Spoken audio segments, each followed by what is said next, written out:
नमो बुद्धाय. मी गार माता या चॅनलवर आपल्या सर्वांचे स्वागत आहे. आज आपण देवदत्त भगवान बुद्धांचा शत्रू का बनला ते पाहणार आहोत.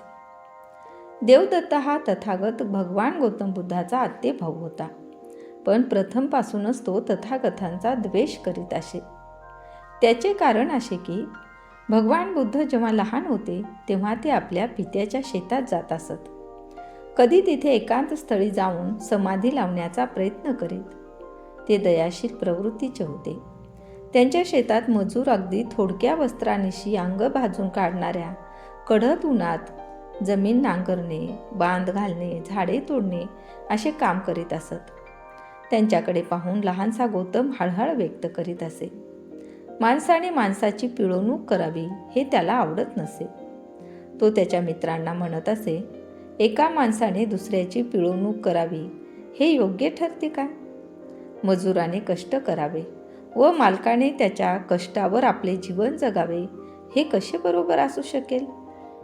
तेव्हा त्याच्या मित्रांना काय उत्तर द्यावे हे कळत नसे. शाक्य लोकात व प्रमंगल नावाचा एक उत्सव साजरा करीत असत.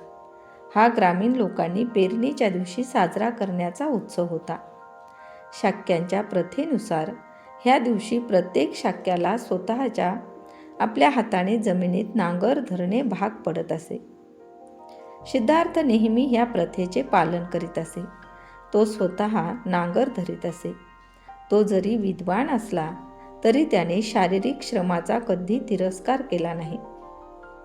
त्याला धनुर्विद्येचे आणि इतर शस्त्रे चालविण्याचे शिक्षण मिळालेले होते, पण विनाकारण कोणाला इजा पोहोचविणे त्याला आवडत नसे. असेच एकदा तो आपल्या पित्याच्या शेतात गेला. विश्रांतीच्या वेळी एका झाडाखाली बसून तो निसर्गाची शांती व सौंदर्याचा आस्वाद घेत होता. इतक्यात आकाशातून एक पक्षी त्याच्या समोर पडला. त्या पक्षाला बाण लागलेला होता. तो बाण त्या पक्षाच्या शरीरात रुतला होता.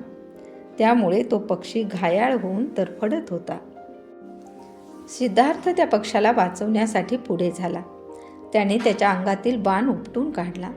त्याच्या जखमेवर पट्टी बांधली व त्याला पिण्यासाठी पाणी दिले.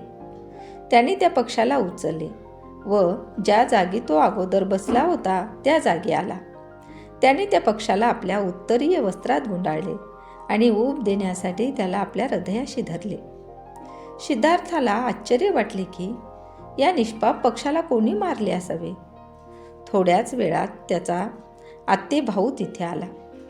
त्याने सिद्धार्थाला सांगितले की आकाशात उडत असलेल्या एका पक्षाला आपण बाण मारला आहे. तो पक्षी जखमी झाला असून काही अंतरावर उडून गेल्यावर तो इथेच कुठेतरी पडला असावा. तो तू पाहिलास का? सिद्धार्थ होय म्हणाला व घायाळ स्थितीतून बरा झालेला तो पक्षी त्याने त्याला दाखविला.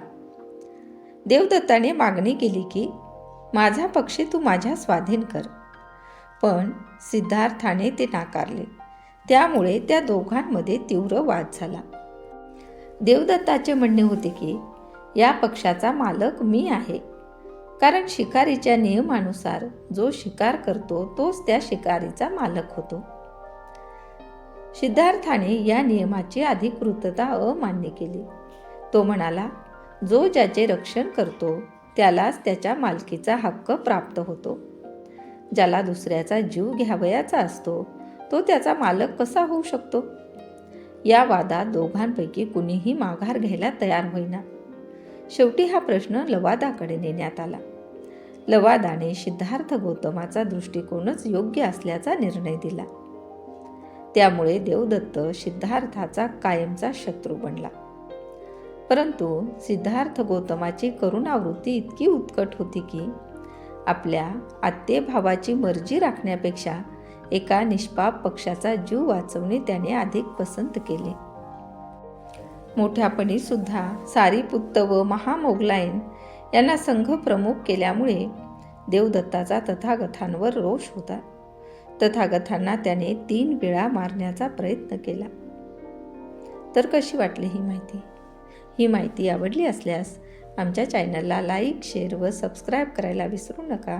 धन्यवाद.